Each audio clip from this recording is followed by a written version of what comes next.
Well, it's that time of year again for the Buffalo, Minnesota Ham Fest. I wasn't planning to make a train video, but then I gathered a sufficient amount of footage and changed my mind.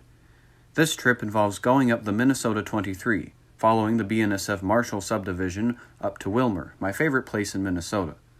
I continue further until reaching Paynesville, where I turn east onto the Minnesota 55 along the Canadian Pacific, Kansas City Paynesville Subdivision, which leads directly to Buffalo.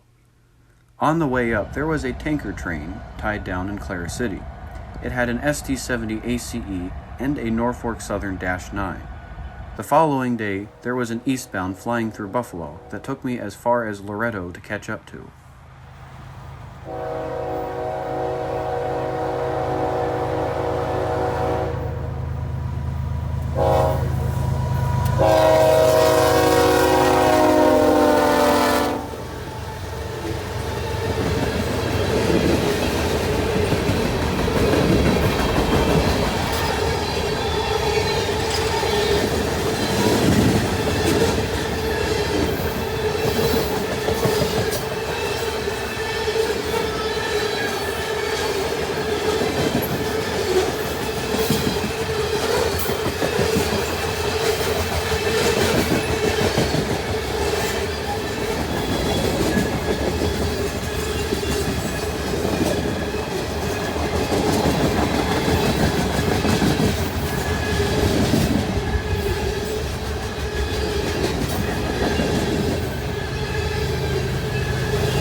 After an hour or two, the next train event was at Willmar. Good old Lakeland Drive had another train being assembled over top it, blocking traffic for several minutes as per usual. Third in position is one of BNSF's finest SD70MACs.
The Locomotive dumping grounds had the usual yard regulars, and yes, the Dash 8 is still here. Interestingly, there was a CSX Tier 4 Gevo among the crowd. It was a bit hard to get a good look at, but for once I remembered to bring my binoculars. There was also a 700 series fake bonnet. When I approached Clara City again, the NS-led tanker train was still there from yesterday, but more importantly, there was a northbound train consisting entirely of flat cars being pulled slowly by a single ES44C4.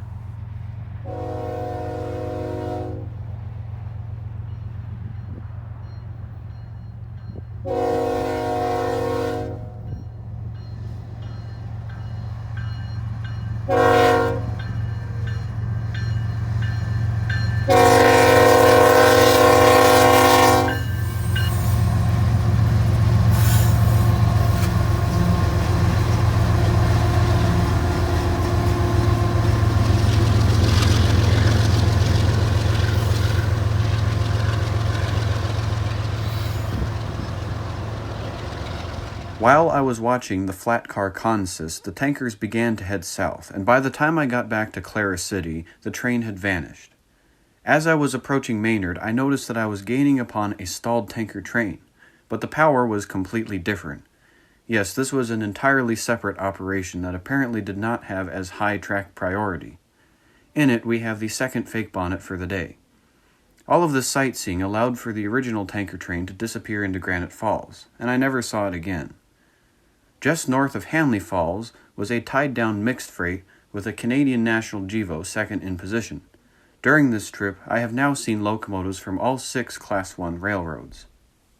While BNSF must have been throwing a housewarming party on the Marshall Sub, as there was more Union Pacific power sitting just in town. I have seen plenty of cases of foreign power on this line in my time of filming it, but today must have just been a very lucky day.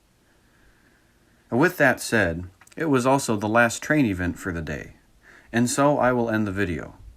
I thank you for watching, and I hope to see you in the next one.